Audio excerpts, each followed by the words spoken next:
चलिए, तो good morning आप सभी लोगों को। आज श्वासन का क्लास 2 है। क्लास 1 जो कि हो चुका हुआ है, और आज जहाँ तक हम लोगों ने पढ़ लिया था उसके आगे पढ़ेंगे। और आप लोग ज़रूर अपने दोस्तों को शेयर कीजिए, उनको बताइए और चैनल को सपोर्ट कीजिए, सब्सक्राइब कीजिए चैनल को, ठीक है। और क्लास अच्छा लग रहा होगा तो ज़रूर कमेंट कीजिएगा। चलिए स्टार्ट करते हैं। बायोलॉजी क्लास 10 श्वासन चैप्टर 2 पार्ट 2। आज दूसरा क्लास है। क्लास 1 जो कि हो चुका हुआ है, आज क्लास 2 पढ़ेंगे। तो चलिए हम लोग जो है कि कुछ उसका रिवीजन कर लेते हैं। जितना पढ़े ना उसका एक बार रिवीजन कर लेते हैं, ठीक है। तो बताइएगा श्वासन किसे कहते हैं, श्वासन क्या है। तो श्वासन वो ऐसी सारी क्रियाएं के सीमित रूप को कहते हैं जिसमें बाहरी वातावरण से ऑक्सीजन को ग्रहण कर शरीर के सभी कोशिकाओं तक पहुंचा दिया जाता है, जहां इसका उपयोग कोशिकीय ईंधन है ना था। कोशिकीय ईंधन बोले तो ग्लूकोज का ऑक्सीकरण होगा, कई चरणों में होगा, विशिष्ट एंजाइम के द्वारा करता है, और जैव ऊर्जा का निर्माण होता है। जैव ऊर्जा बोले तो एटीपी का निर्माण हो जाता है कि नहीं। जब यह ऊर्जा बनता है तो साथ ही साथ कार्बन डाइऑक्साइड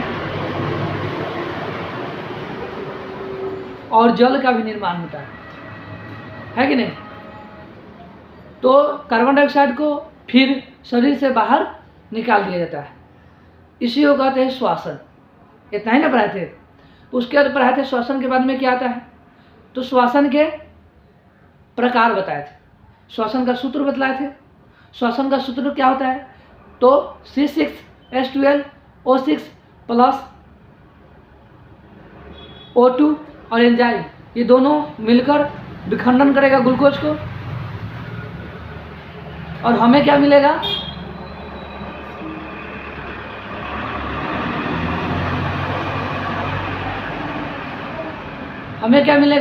तो कार्बन डाइऑक्साइड, जल और एटीपी प्राप्त होगा, यानी ऊर्जा प्राप्त होगा, जिससे हम दिन भर उस ऊर्जा को लेकर चार्ज रहते हैं। अब पढ़ाए थे क्या, तो उसके बाद पढ़ाए थे श्वासन के प्रकार। एक होता है वायवीय श्वासन, एक होता है अवायवीय श्वासन। वायवीय श्वासन को बोलते हैं एरोबिक रिस्पिरेशन, और एनएरोबिक रिस्पिरेशन होता है। अवायवीय श्वासन को कहते हैं। अवायवीय श्वसन क्या होता है, तो ऑक्सीजन की अनुपस्थिति में वह श्वसन जो ऑक्सीजन की अनुपस्थिति में कार्य करता हो, और वह श्वसन जो ऑक्सीजन की उपस्थिति में कार्य करता हो, उसे कहते हैं वायवीय श्वसन। तो ये तो क्लियर हो गया। अब क्या बच गया, तो वायवीय श्वसन अवायवीय श्वसन समझा दिए। ये सब जो है कि हम पढ़ा दिए हुए हैं, केवल और केवल रिवीजन करवा रहे हैं। अब हम लोग लिए थे ग्लूकोज, और ग्लूकोज का विखंडन हो रहा था कहाँ पर, कोशिका द्रव में, क्योंकि ग्लूकोज कहाँ स्थित है, कोशिकीय ईंधन कहाँ है, तो कोशिका में है, और कोशिका में द्रव स्थित है। वहीं पे ग्लूकोज का क्या हो रहा है, विखंडन हो रहा है। पूरी तरह से नहीं, आंशिक रूप से हो रहा है। और वह ग्लूकोज 6 कार्बन वाला ग्लूकोज 3 कार्बन वाले अणु में, यानी कि पायरुवेट में टूट जा रहा है। 2 अणु पायरुवेट का निर्माण कर रहा है, ठीक है। उसके बाद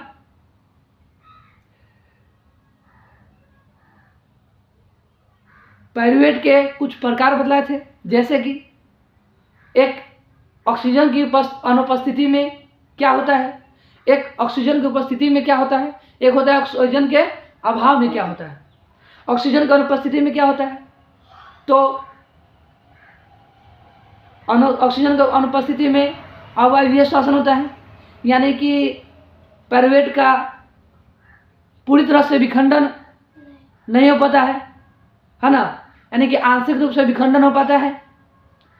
और वहाँ पर जब विखंडन होता है तो क्या बनता है, क्या प्राप्त होता है, इथेनॉल और कार्बन डाइऑक्साइड और ऊर्जा, कुछ ऊर्जा, यानी कि 2 एटीपी प्राप्त होता है, यही ना बतलाते हैं। और एटीपी क्या बोलते हैं, यह क्रिया कहाँ हो रही है, तो कोशिका द्रव्य में हो रही है, और इसी को क्या बोलते हैं, तो यह क्रिया किण्वन कहलाती है। और किण्वन वाला क्रिया कहाँ होता है, किस जीव में होता है, तो यह क्रिया यष्टि नामक जीव में होता है। और यष्टि क्या है, तो यष्टि एक कवक है, कवक बोले तो परजीवी हो गया, अच्छा, या मृत्युजीवी बोल सकते हैं। और क्या बोले थे, कवक को ही यष्टि को खमीर बोला जाता है। उसके बाद है ऑक्सीजन की उपस्थिति। ऑक्सीजन की उपस्थिति में क्या होता है, तो पायरुवेट का पूर्ण विखंडन होता है। कहाँ पर होता है, तो माइटोकॉन्ड्रिया में होता है, और यहाँ पे अधिक मात्रा में ऊर्जा प्राप्त होता है, यानी 38 को एटीपी मिलता है। साथ ही साथ जल यानी H2O और कार्बन डाइऑक्साइड भी मिलता है। और कार्बन डाइऑक्साइड हमारे शरीर के लिए हानिकारक है, तो इसे फिर से बाहर निकाल दिया जाता है। हो गया।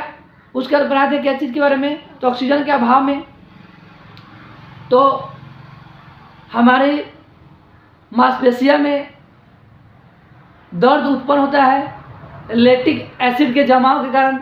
जैसे कि हम लगातार दौड़ रहे हैं, अब हमारे पाँव में ऑक्सीजन का अभाव हुआ, ऑक्सीजन सही से नहीं पहुंच पा रहा है, उस समय वहाँ पे दर्द होने लगता है, दर्द उत्पन्न हो जाता है, क्योंकि वहाँ पे लैक्टिक एसिड की मात्रा जम गया हुआ है, इसी कारण वहाँ पे दर्द हो रहा है। यह हो गया था, यहाँ तक समझ में आ गया। उसके बाद क्या पढ़ाए थे, तो उसके बाद हम पढ़ाए हुए थे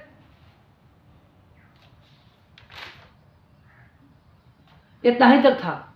उसके बाद बोले थे कि वायवीय श्वसन और अवायवीय श्वसन में अंतर बतलाएंगे। तो सारा बोलिए रही है, वही अंतर लिखना है क्या। अच्छा, एटीपी का फुल फॉर्म क्या होता है, तो एडिनोसिन ट्राइफॉस्फेट होता है ना। और सार्वजनिक वाहक किसको बोले थे, हमारे शरीर की सार्वजनिक वाहक कौन है, एटीपी है। कैसे है ये बतलाए हुए थे क्या। हमारे शरीर का कोशिकीय ईंधन किससे बोले थे, ग्लूकोज को। कैसे होता है ये भी बतलाए थे। और क्या एक सवाल बतलाए थे, तो बतलाए हुए थे आप लोग, तुमको क्या बोले थे उसको, श्वसन क्या है, तो श्वसन ऑक्सीकरण है। और श्वसन कैसी प्रक्रिया है, तो श्वसन ऑक्सीकरण प्रक्रिया है। ये सब बतला दिए थे। अब पढ़ेंगे वायवीय और अवायवीय श्वसन में अंतर। वायवीय और अवायवीय श्वसन में अंतर को पढ़ेंगे। तो आइए पढ़ते हैं। एक साइड लिख लेंगे वायवीय अवायवीय, यानी कि एन एरोबिक रिस्पिरेशन। एक तरफ लिख लेंगे क्या चीज, तो वायवीय श्वसन।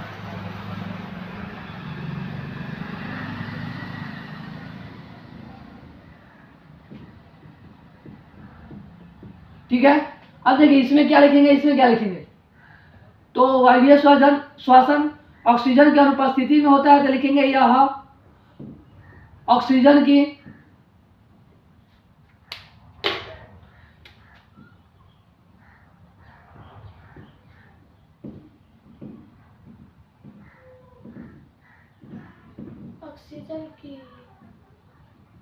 अनुपस्थिति होता है, यह ऑक्सीजन की उपस्थिति में होता है।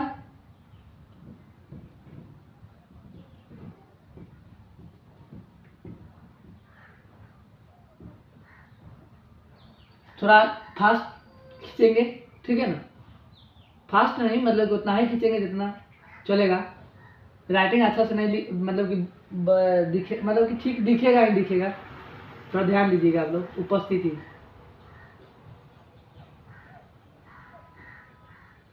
ऑक्सीजन की उपस्थिति में, यह ऑक्सीजन की उपस्थिति में होता है। और बताइए क्या होता है, ऑक्सीजन की उपस्थिति में होता है वायवीय श्वसन में पाइरूवेट का आंशिक रूप से विखंडन होता है। लिखिए, अवायवीय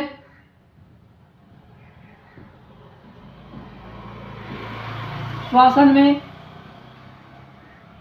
पाइरूवेट का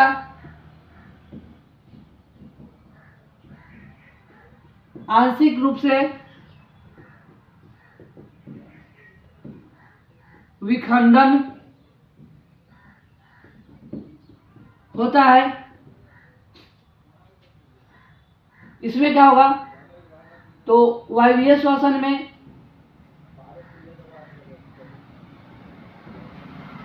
ऑक्सीजन का, वायवीय श्वसन में पाइरूवेट का वेट का पूर्ण या पूरी तरह से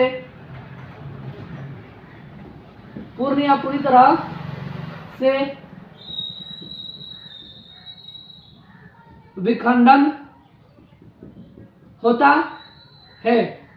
ठीक है, अब क्या होता है, तो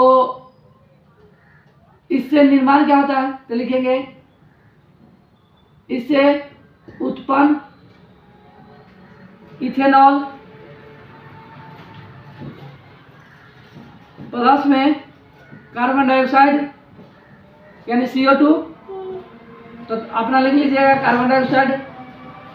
ठीक है, हम यही लिख देते, तुम लोगों को कोई ठीक नहीं रहता, लिखेगा नहीं लिखेगा।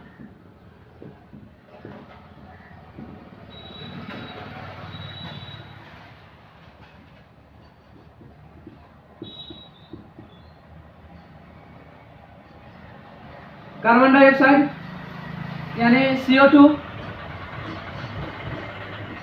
इसमें पानी आ जा रहा है, कहाँ से, ओसा है ना, क्या CO2 प्लस 2 ATP का निर्माण होगा। ATP बोले तो एडिनोसिन ट्राइफॉस्फेट का निर्माण होगा, निर्माण होता है।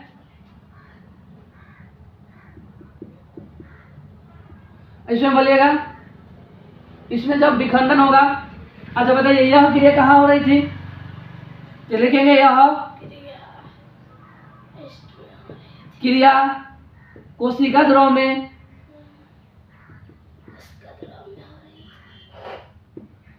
द्रव्य में हो रही थी। अब इसमें क्या लिखेंगे, वायवीय श्वसन में पाइरूवेट का पूरी तरह से विखंडन होता है, इससे उत्पन्न क्या होता है, कार्बन डाइऑक्साइड यानी CO2 प्लस का H2O यानी जल, और क्या होता है 38 ATP एडिनोसिन ट्राइफॉस्फेट का निर्माण होता है। ठीक है, और यह क्रिया कहाँ हो रही है, तो माइटोकॉन्ड्रिया में यह क्रिया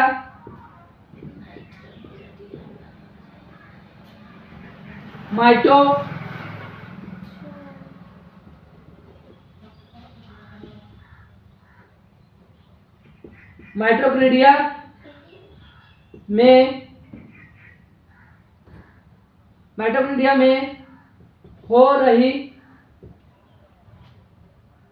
है, आप बोलो इतना समझ में आया, तो ये अंदर समझ में आ गया, कोई दिक्कत नहीं है ना अंदर में।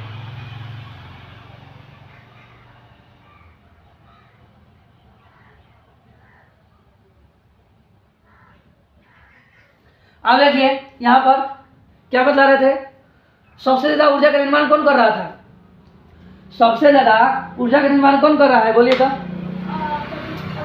वायवीय श्वसन या वायवीय श्वसन, तो लिख लीजिएगा यहाँ पर आप अपना से लिख सकते हैं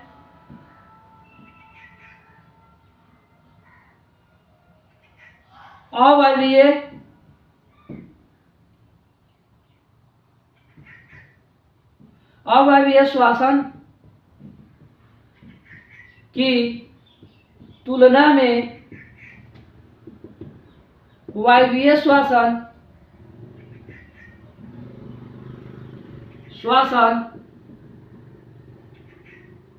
अवायवीय श्वसन की तुलना में वायवीय श्वसन अधिक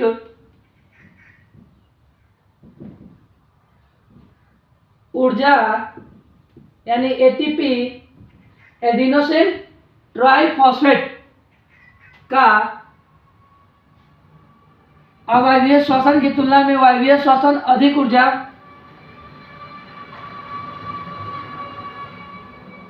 देता है। समझ आया है? ये रहा अंतर, इतना है तो अंतर लिखना है, जितना बतला है वही अंतर हो गया, है कि नहीं? क्लियर दिख रहा है ना? इमेज वीडियो में पूरा दिख रहा है, क्लियर लिख लीजिएगा ना। चलिए, तो ये ऑनलाइन वाला है, आप लोग देख लीजिए, थोड़ा सा हट जाते हैं आप लोग, इसका शॉर्ट स्क्रीन ले लीजिए।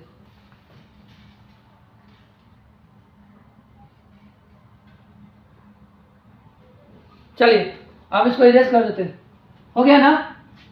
अब हम लोग पढ़ेंगे पेड़ पौधे में और सजीव में, यानी पेड़ पौधे में और किस में, तो जंतु में कैसे श्वसन होता है ये समझेंगे।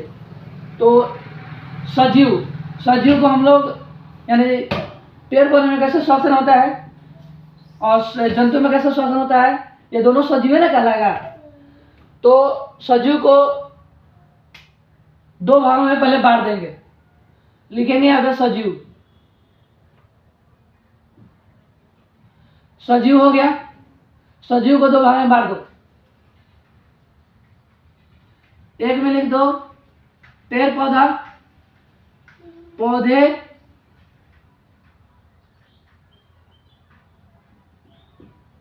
श्वसन कैसे लेते हैं, है ना? पौधों में श्वसन लिख दीजिए, क्या लिख दीजिए? पौधों में श्वसन। दूसरा लिख दीजिए, क्या बोलिए? जंतुओं में श्वसन।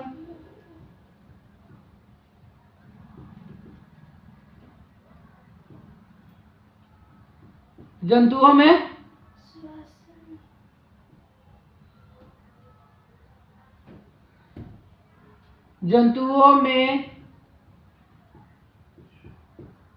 श्वसन। बोलिए, हो गया?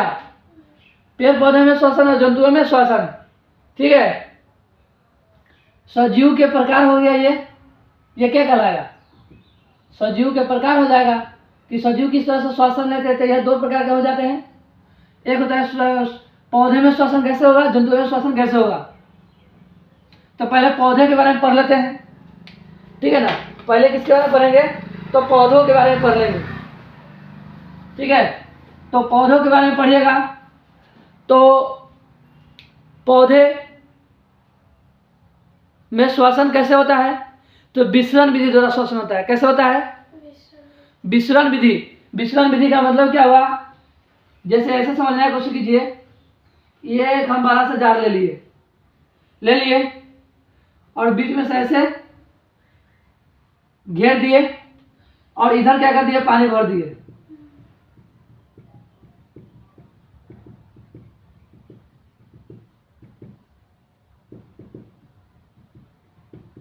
ठीक है, इतना भर दिए, ठीक है? समझ में आया? अब क्या करेंगे? यहां से एक होल कर दिए। अब ये इधर तो पानी नहीं था, अब इधर ये जितना भी इधर वाला पानी था अधिक था, तो अधिक से ये कम की ओर जा रहा है और तब तक जाएगा जब तक ये दोनों बराबर नहीं हो जाए, है कि नहीं? इसी को कहते हैं विसरण। क्लियर हो गया? तब विसरण का मतलब होता है कि अधिक से कम की ओर जाना, अधिक से कम की ओर जाना। इधर अधिक था, अब किधर की ओर जा रहा है? कम की ओर जा रहा है, तो इसी को कहते हैं विसरण। क्लियर हो गया? तो पेड़ पौधे में श्वसन कैसे होता है, बोलिए? तो लिखेंगे यहां पर, इसमें, किसमें? पौधे में श्वसन विसरण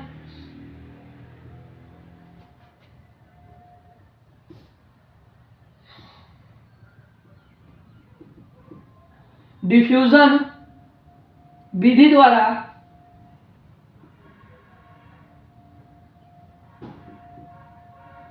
द्वारा होता है। क्लियर हो गया?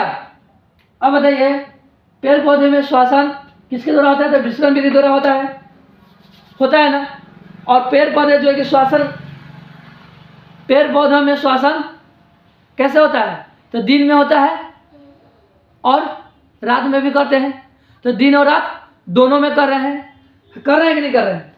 तो लिखेंगे पेड़ पौधे श्वसन दिन और रात दोनों समय करते हैं। अब इसको समझिए कैसे करते हैं, दिन और रात दोनों समय। तो यहां लिख लीजिए श्वसन, श्वसन हो गया, श्वसन हो गया, ये हो गया श्वसन। दिन में क्या करेंगे ये लोग? तो दिन में प्रकाश संश्लेषण करते हैं। तो देखिए यहां लिखिएगा दिन, दिन में, ये लिखिएगा रात में। दिन और रात हो गया। दिन में क्या कर रहे थे? तो प्रकाश संश्लेषण कर रहे थे। प्रकाश संश्लेषण करने के बाद क्या लेते, क्या है? प्रकाश संश्लेषण करने के समय क्या लेते हैं? सूर्य के प्रकाश। तो वातावरण से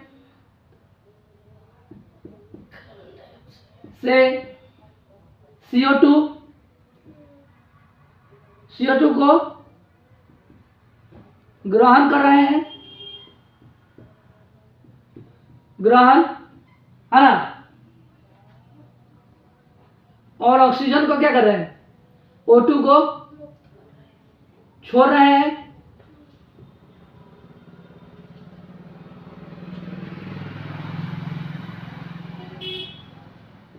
ऑक्सीजन को मुक्त कर रहा है।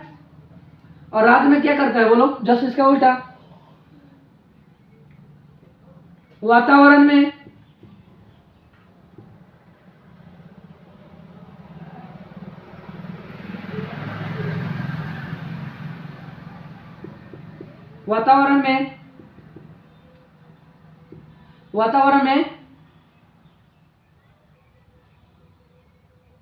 O2 छोड़ता है और क्या करता है? ऑक्सीजन यानी O2 को ग्रहण करता है। ये करता है कि नहीं करता है, बोलिए? ऐसे नहीं होता है। वातावरण से दिन में जब प्रकाश संश्लेषण करेगा तो क्या करेगा? O2 को लेगा और ऑक्सीजन को छोड़ेगा। और ये रात में, राम लिख दिए, रात के जगह राम हो गया। यहाँ पे क्या लिखेंगे? रात। तो रात में वातावरण से ऑक्सीजन को, सॉरी CO2 को छोड़ेंगे, ऑक्सीजन को ग्रहण कर लेंगे। वातावरण में लिखे, यहाँ वातावरण से लिखे, दोनों याद रखिएगा। क्लियर हो गया? अब समझिएगा कुछ बातें कि पेड़ पौधे में श्वसन, पेड़ पौधे के श्वसन अंग कौन कौन से हैं? तो होता है एक जड़, होता है ना, एक होता है तना, एक होता है पत्ती। ये तीनों से श्वसन करते हैं। अब कैसे करते हैं तो बताते हैं, देखिएगा। ठीक है, तो ये समझ में आ गया। लेकिन उससे पहले कुछ और समझ लीजिए। यहाँ पर लिख लीजिए नोट में,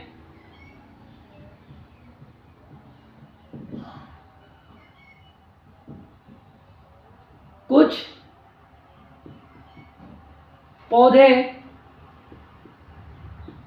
ऐसे होते हैं, कुछ पौधे ऐसे होते हैं जो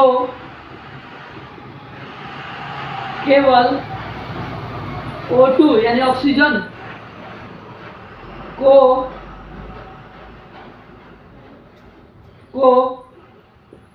वातावरण में छोड़ते हैं। कौन ऐसे पौधे हैं? जैसे में बताइए कौन कौन ऐसा पौधा है? पीपल का पेड़, पीपल का पौधा, पीपल, कोमा, तुलसी, नीम, बरगद,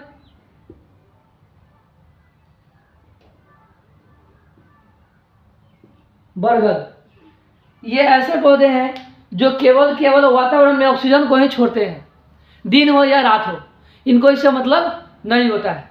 ये केवल और केवल ऑक्सीजन को ही छोड़ेंगे, इसलिए इनको धार्मिक दृष्टि से जोड़ दिया गया है। धार्मिक दृष्टि का मतलब है जैसे कि क्या पीपल कोई फल देता है, तुलसी क्या कोई फल देता है, नीम क्या कोई फल देता है, बरगद क्या कोई फल देता है।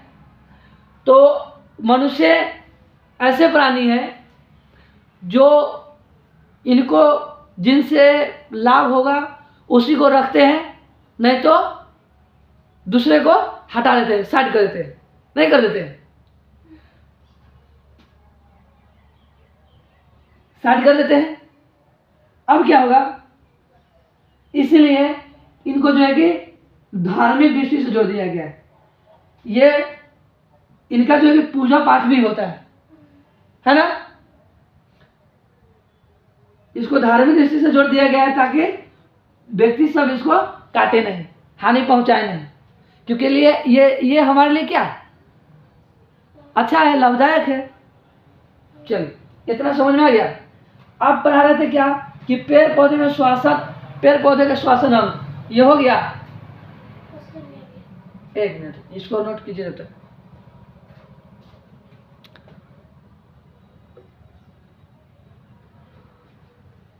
चलिए अब देखिए इसको इरेज कर देते हैं।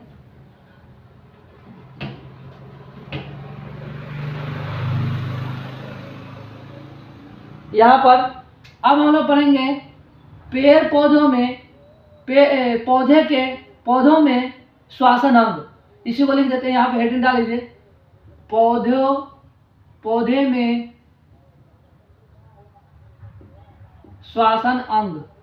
और पौधे के कौन कौन से अंग है जो इनको श्वासन करने में मदद करते हैं? बताइए कौन कौन है बुआ? तो बतलाए हैं, पहला पत्ती, जड़ नहीं पहले तना, उसके बाद पत्ती। पत्ती तो ऊपर आता है ना। हाँ तो जड़ लिख रहे रे, जड़ पत्ती बता रहे कि पहले पत्ती आता है ना, फिर तना, फिर जड़।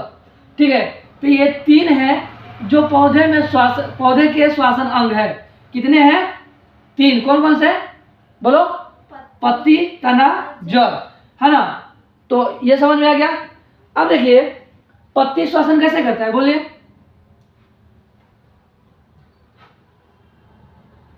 आप चाहे तो इसको यहाँ पर इस तरह से हेडिंग डाल के अलग से भी लिख सकते हैं पत्ती के बारे में। ठीक है, पत्ती में क्या होता है? तो हम पिछले क्लास में जब पढ़ा रहे थे जैव प्रक्रमण और पोषण, उसमें पढ़ा रहे थे प्रकाश संश्लेषण के बारे में कि पत्ती में होता है रंध्र यानी स्टोमाटा, और उसका नियंत्रण करता है कौन? द्वार कोशिका, है ना, यानी गार्ड सेल उसको नियंत्रित करता है। जब गार्ड सेल खुलता है तो रंध्र का मुंह खुल जाता है और वह क्या करता है?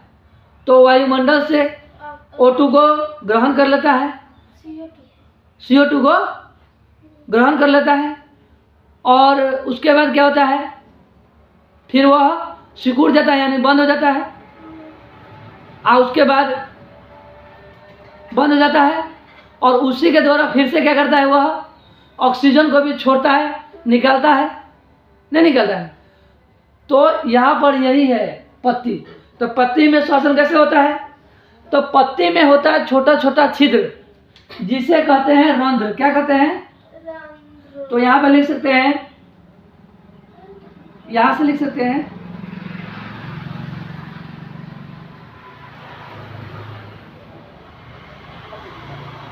इसमें छोटे छोटे छिद्र होते हैं, जिसे रंध्र या स्टोमाटा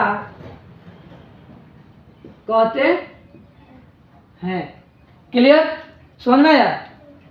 स्टोमाटा कहते हैं। अब इन्हीं के द्वारा क्या करेगा ये, तो लिखेंगे इन्हीं के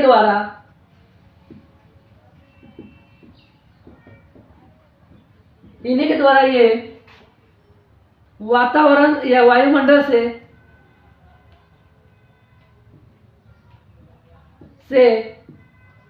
CO2 यानी कार्बन डाइऑक्साइड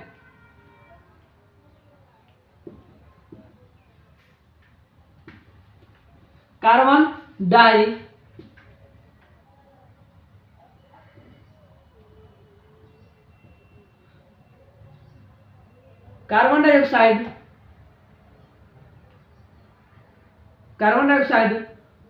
को ग्रहण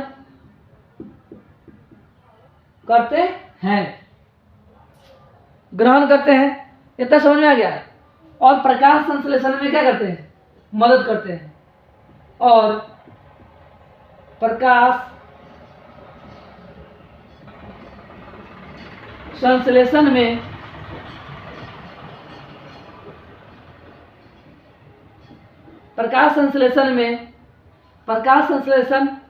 करने में मदद करते हैं।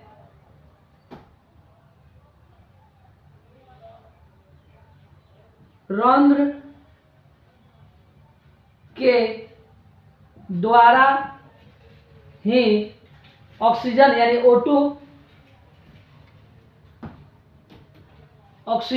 O2 मार्कर नहीं चल रहा है यार, O2 यानी ऑक्सीजन को भी छोड़ते हैं। रंध्र के द्वारा ही ऑक्सीजन को भी छोड़ते हैं। इतनी बातें समझ में आ गया? ये हो गया। चलिए इसको इरेज कर दिया। फिर आप पढ़ेंगे ताना के बारे में। किस बारे में? ताना के बारे में। ताना किसके बारे में पढ़ेंगे? ताना के बारे में। तो यहाँ पर हेडिंग डाल के ले लीजिए ताना। ताना में क्या पढ़ेंगे? तो ताना में भी क्या होता है, पतले पतले छोटे छोटे क्या होते हैं कि छिद्र होते हैं, और इन्हीं छिद्रों से वो वायुमंडल से CO2 को ग्रहण करेगा, ठीक है, ग्रहण कर लेगा, और प्रकाश संश्लेषण में ये भी करने में क्या कर देगा, मदद कर देगा। CO2 ग्रहण करेगा तो खाना बना। देखिए ताना भी क्या होता है, हरा होता है। पौधा का देखिएगा तो ताना भी हरा होता है, तो जहाँ हरा भाग है वहाँ प्रकाश संश्लेषण तो होगा ना। अब ताना में छोटे छोटे क्या होते हैं, छिद्र होते हैं। अब ये ऑक्सीजन को ग्रहण कर लिए तो प्रकाश संश्लेषण करने में मदद करेंगे कि नहीं करेंगे? ठीक है। और भी समझिए इसे। देखिए अभी पतझड़ आ रहा है, नहीं आ रहा है, तो सारा पेड़ पौधे पर का पत्ती जो है कि अपने आप झड़ जाता है। चाहे हम लोग क्या करते हैं, पौधे से काट देते हैं, पूरा टहनी को काट के हटा देते हैं, पूरा टहनी काट के हटा दिए, अब खाली रख देते हैं ताना। अब पत्ती तो है नहीं, तो प्रकाश संश्लेषण होगा कैसे? तो पौधों में होता है हरित लवक, तना में होता है हरा हरा होता है, और पौधे में छिद्र है, छोटा छोटा छिद्र है, उसी से क्या करेगा? ऑक्सीजन को, कार्बन डाइऑक्साइड को ग्रहण करेगा, ऑक्सीजन को भी छोड़ेगा। ठीक है, इससे प्रकाश संश्लेषण करने में तना भी मदद कर देगा। क्लियर हो गया? तो अब लिखेंगे यहाँ पर, क्या लिख देंगे? तो तना में लिखेंगे इसमें छोटे छोटे छिद्र होते हैं। यह छिद्र न जिसे क्या कहते हैं? क्या बोले हैं? इसमें छोटे छोटे छिद्र होते हैं जिससे इन्हीं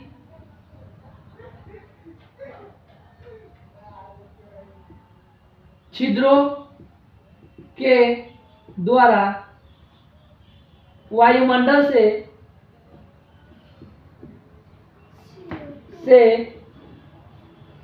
CO2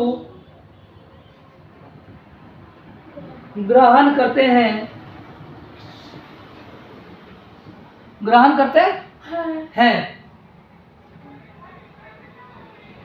बस इतना ही लिखो ना, अब पता समझिए गया है कि CO2 ग्रहण करते हैं। चल लिख देगा, लिखिए लो। और प्रकाश संश्लेषण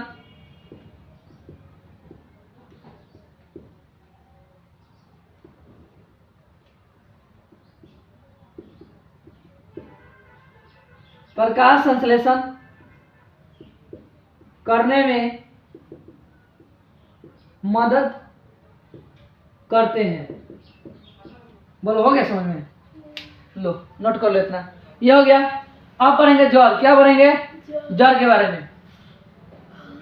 चलिए अब पढ़ेंगे किसके बारे में? जल के बारे में। इसको मिटा देते हैं। अब पढ़ेंगे जल। जल यानी जल को यानी रूट बोलेंगे, रूट पढ़ेंगे। क्या पढ़ेंगे? जल। रूट के बारे में पढ़ेंगे। तो जल में क्या होता है? गाजर, मूली, ये सब उखाड़ी है, कहियो उखाड़ी है। तो गाजर और मूली में देखिएगा कि पतला पतला जड़ होता है जो तुरतुर के फेंक देते हैं। वो पतला पतला जड़ होता है, उसको कहते हैं मूल रोम। क्या कहते हैं? मूल रोम। उसी के द्वारा क्या करता है वो? उसी के द्वारा ऑक्सीजन, कार्बन डाइऑक्साइड को ग्रहण करता है। तो पौधे में भी उतना पतला पतला क्या होता है? जड़ होता है, जिसे मूल जड़ कहते हैं। क्या कहते हैं? मूल रोम कहते हैं। क्या कहते हैं? मूल रोम। उसी से कार्बन डाइऑक्साइड को ग्रहण करेगा और अपना प्रकाश संश्लेषण करेगा। तो लिखेंगे जड़ में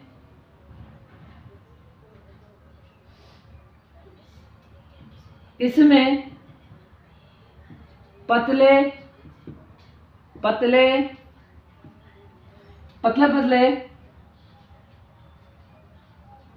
जड़ होते हैं। इस जड़ को मूल रोम कहते हैं। मूल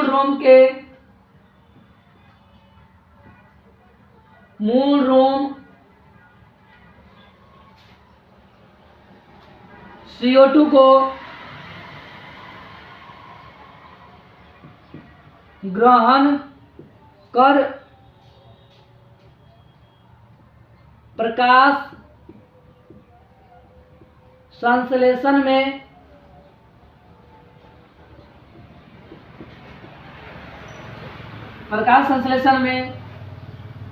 मदद करता है। प्रकाश संश्लेषण में मदद करता है। तो ये हो गया जड़ के बारे में, पत्ती, तना और जड़ के बारे में। बोलिए समझ में आ गया। तो अब पूछेगा आपसे कि पौधे में श्वासन अंग क्या क्या होता है, तो बता दीजिएगा। पत्ती, तना, जड़। और पत्ती कैसे श्वासन करता है ये भी बता दीजिएगा। तना कैसे श्वासन करता है ये भी बता दीजिएगा। जड़ कैसे श्वासन करता है ये भी बता दीजिएगा। बोलिए समझ में आ गया है। और कुछ छूटा? अब पढ़ेंगे जंतु के बारे में। किसके बारे में पढ़ेंगे? जंतु के बारे में पढ़ेंगे। इसमें डालिए, इसको इंक डालिए।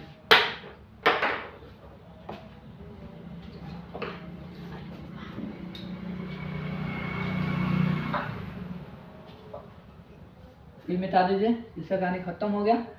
अब पढ़ेंगे जंतु के बारे में। जंतु को हम लोग दो भागों में बांटेंगे। पहले जंतु को क्यों दो भागों में बांटेंगे, क्यों बांटेंगे दो भाग में? बोलिए। क्योंकि जंतु जो होता है एक कोशिकीय जीव होता है और बहुकोशिकीय जीव होता है। तो लिखेंगे एक कोशिकीय जीव,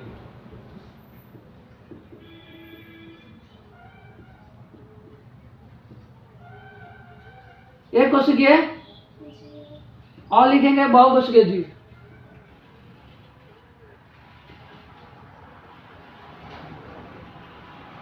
एक कोशिकीय जीव और बहुकोशिकीय। अब ये एक कोशिकीय जीव क्या होता है? तो जिन जीव का शरीर एक कोशिकाओं से बना होगा उसे एक कोशिकीय जीव कहेंगे, है ना। जिन कोशिकाओं का शरीर एक कोशिका से बना होगा उसे क्या कहेंगे? एक कोशिकीय। और जिन जीवों का शरीर बहुत सारी कोशिकाओं से मिलकर बना रहेगा उसे क्या कहेंगे? बहुकोशिकीय जीव कहेंगे। ठीक है। तो एक कोशिकीय जीव में क्या आता है? तो अमीबा आता है, पैरामीशियम आता है। ये सब क्या है? एक कोशिकीय जीव है। तो लिखेंगे अमीबा, पैरामीशियम,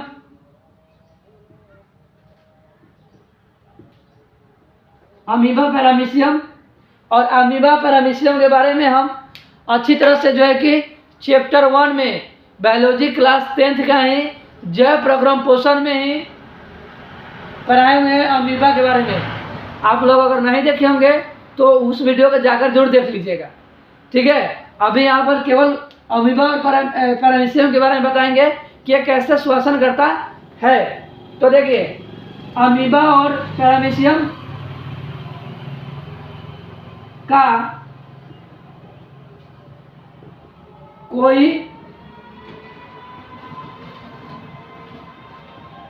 निश्चित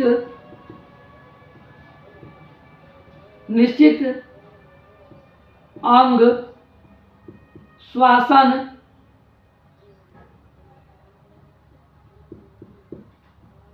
करने के लिए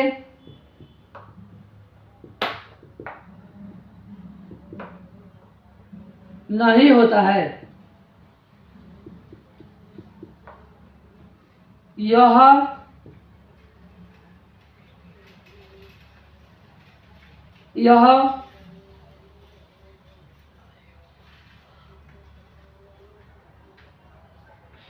कार्बन डाइऑक्साइड और ऑक्सीजन को अपने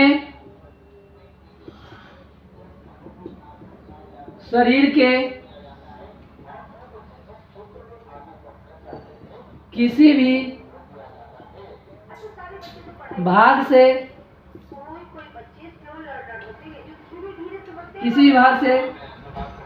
प्राप्त कर लेते हैं और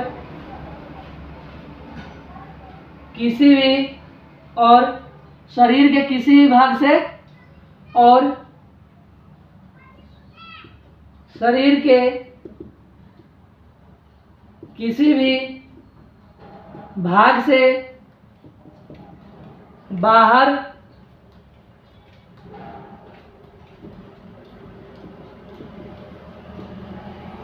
निकाल देते हैं। देखिए इतना समझ में आया है। ये रहा अमीबा के बारे में। ये एक कोशिकीय जीव होता है। अब देखिए नॉर्मल समझिए ना, एक कोशिकीय जीव है तो ऑब्वियसली सी बात है, साधारण सी बात है कि जब ये एक कोशिकीय जीव है तो इसमें विशेष कोई अंग होगा नहीं, न भोजन करने के लिए और न उसको निकालने के लिए, न श्वसन करने के लिए, नहीं ना होगा। क्योंकि क्लास 9th में ही आप पढ़े होंगे कि कोशिका कोशिका मिलता है तो बनता है उत्तक, और उत्तक उत्तक मिलता है तो बनता है अंग, और अंग अंग मिलकर अंग तंत्र का निर्माण करता है, तब जाकर एक जीव का निर्माण होता है। तो हमारा शरीर जो कि पूरी कोशिकाओं से बना हुआ है, तो हम लोग बहुत कोशिकीय हैं। तो देखते हैं हम लोगों के लिए विशेष अंग होता है, सब चीज़ के लिए होता है ना, तो इसके लिए विशेष अंग नहीं होता है। ये हो गया अमीबा के बारे में इतना। चलिए इसको नोट डाउन कीजिए, फिर आगे बताते हैं। चलिए ये हो गया। अब पढ़ते हैं इसके बारे में, बहुकोशिकीय जीव के बारे में। ये बहुकोशिकीय जीव में श्वसन कैसे होता है वो जानते हैं। तो बहुकोशिकीय जीव में श्वसन कैसे होगा, तो लिखेंगे इसमें, किसमें, तो बहुकोशिकीय में लिख रहे हैं। इसमें श्वसन श्वसन अंग, श्वसन अंग 3 प्रकार के होते हैं।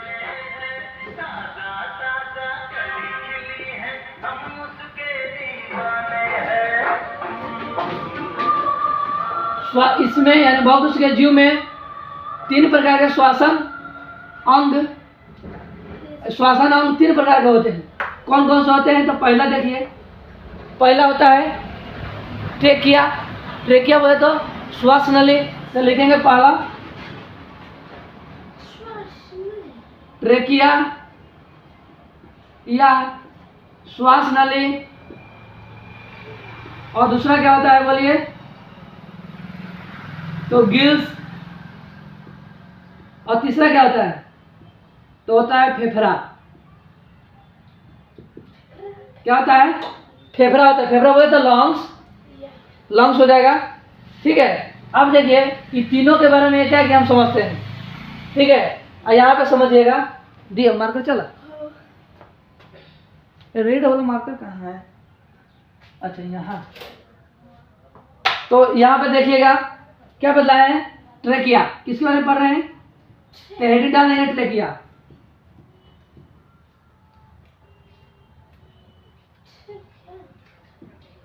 ट्रेकिया के बारे में। अब ये ट्रेकिया समझिए क्या होता है। ट्रेकिया, ट्रेकिया या श्वास नली, यहाँ लिख सकते हैं ट्रेकिया या श्वास नली। ये ट्रेकिया या श्वास नली जो होता है, ये कैसे होता है, तो देखिए ट्रेकिया या श्वास नली जो होता है ना, ये इससे कौन श्वास लेता है, तो जितने भी कीड़े मकोड़े हैं जो कीट वर्ग में आते हैं, है ना, वो ट्रेकिया या श्वास नली से श्वासन करते हैं। जैसे कि टिड्डा, टिड्डा बोले तो ग्रास ऊपर, अरे राम जी के घोड़ा नहीं, देखिए जो उड़ते रहता है, तो राम जी के घोड़ा जिसको बोलते हैं टिड्डा। तो ट्रेकिया या श्वास नली से कौन श्वासन करता है, तो लिखेंगे जितने भी कीट वर्ग में आते हैं वे सभी। जैसे एग्जाम्पल बताइए, टिड्डा जिसको बोलते हैं ग्रास ऊपर, और तलचट्टा,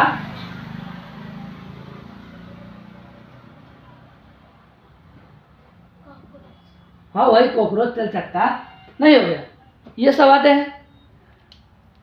अब इसकी पहचान कैसे करिएगा, देखिए जो ग्रास ऊपर होता है ना, ग्रास ऊपर, इसका जो ऊपरी सतह होगा वो पूरा जो है कि जालीनुमा संरचना से बना होता है। यानी कि जाल की तरह दिखेगा, और वही होता है ट्रेकिया, उसी से करता है श्वासन। ठीक है, तो ये समझ में आ गया, क्लियर। अब गिल्स से श्वासन कौन करता है, ये तो आसान है। गिल्स से श्वासन कौन करेगा, तो मछली करता है। गलफरा उसी को बोलते हैं, लिख लो गलफरा।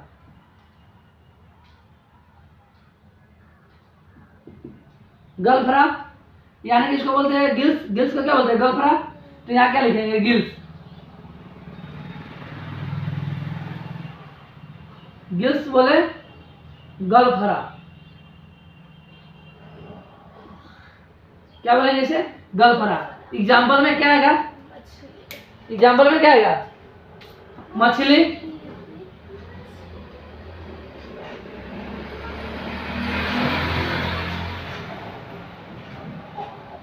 मछली में है, मछली को क्या बोलते हैं, पीसीज, क्या बोलते हैं इसको, पीसीज ना बोलेंगे, पीसीज, क्या बोलते हैं इसको, पीसीजी बोलते हैं। यह समझ में आ गया, क्लियर, कोई दिक्कत नहीं। चलिए अब लिखेंगे किसके बारे में, तो ये हो गया, ये हो गया, बच गया फेफड़ा। अब फेफड़ा से कौन कौन श्वसन करता है, बोलिए। हाँ, तो मनुष्य किस वर्ग में आता है, मेमेलिया वर्ग में। तो हम लोग मेमेलिया वर्ग में आ गए, और मेमेलिया वर्ग में जो भी जीव आता है वो सारे आ जाएंगे। तो पहले लिख लीजिएगा ट्रेकिया, क्या जो फेफड़ा, क्या लिखेंगे, लंग्स, फेफड़ा। अब ये फेफड़ा से कौन कौन श्वसन करता है, बोलिए। तो बोले हैं क्या, मेमेलिया। तो यहाँ दिख रहा है, यहाँ तक लिखिएगा मेमेलिया,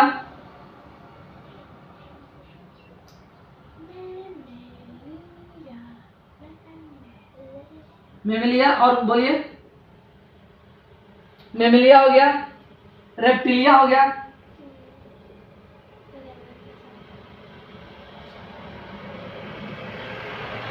रेप्टिलिया किसे कहते हैं, जो अपने पेट के बल पर रेंग के चलता हो।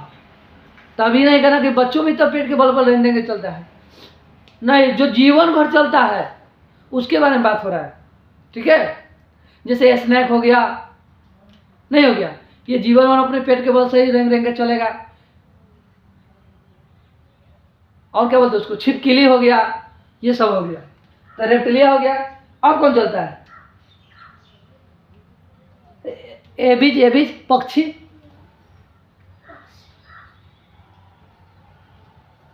एबिज यानी पक्षी,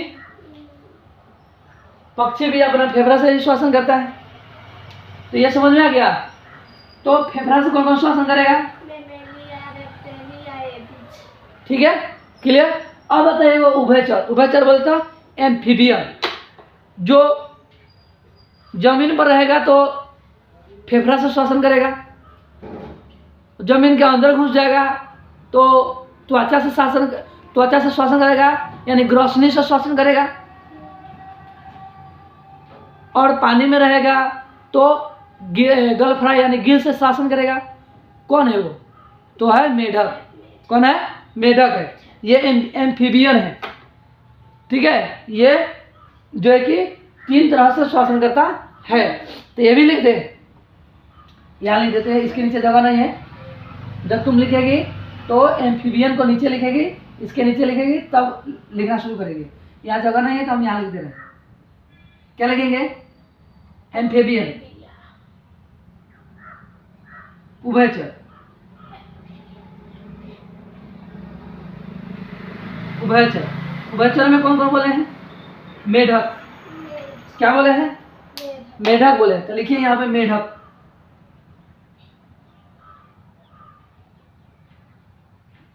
अब मेढक में क्या आता है, बोलो। अच्छा, मेढक में क्या आता है, मेढक में क्या बोले हैं, तो यह जमीन पे रहेगा, जमीन पर है तो किससे श्वसन करेगा, फेफड़ा से। जमीन के अंदर रहेगा तो किससे श्वसन करेगा,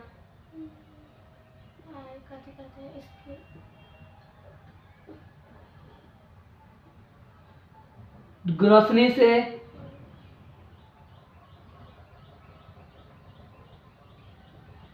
या त्वचा बोल देते हैं इसी को, त्वचा हो जाएगा। तीसरा क्या होगा बोलो? तीसरा जल में रहेगा तो क्या लिखेंगे? जल। जल में रहेगा तो किससे श्वसन करेगा? गिल्स बोले तो गलफरा से श्वसन करेगा। बोलिए समझ में आ गया? इतना सारी बातें समझ में आया? ठीक है, तो इस तरह से जो है कि सब श्वसन करता है, कोई दिक्कत नहीं ना है। अब समझ में आ गया?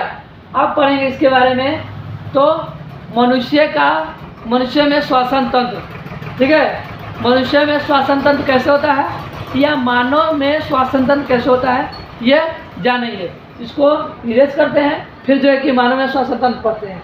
ठीक है, जब तक आप इसका एक शॉर्ट स्क्रीन ले लीजिए फटाक से। तो चलिए, ये समझ में आ गया। अब हम लोग पढ़ेंगे मानव का श्वसन तंत्र। ठीक है, लेकिन यह थोड़ा लॉन्ग वीडियो बन जाएगा,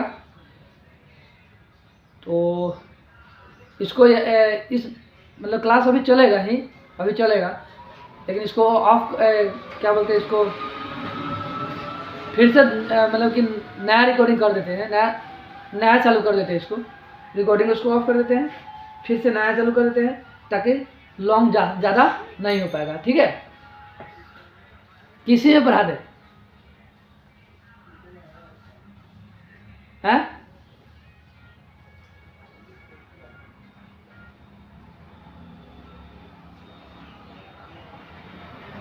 चलिए रहने दीजिए इसको, फिर से पढ़ाना स्टार्ट करते हैं।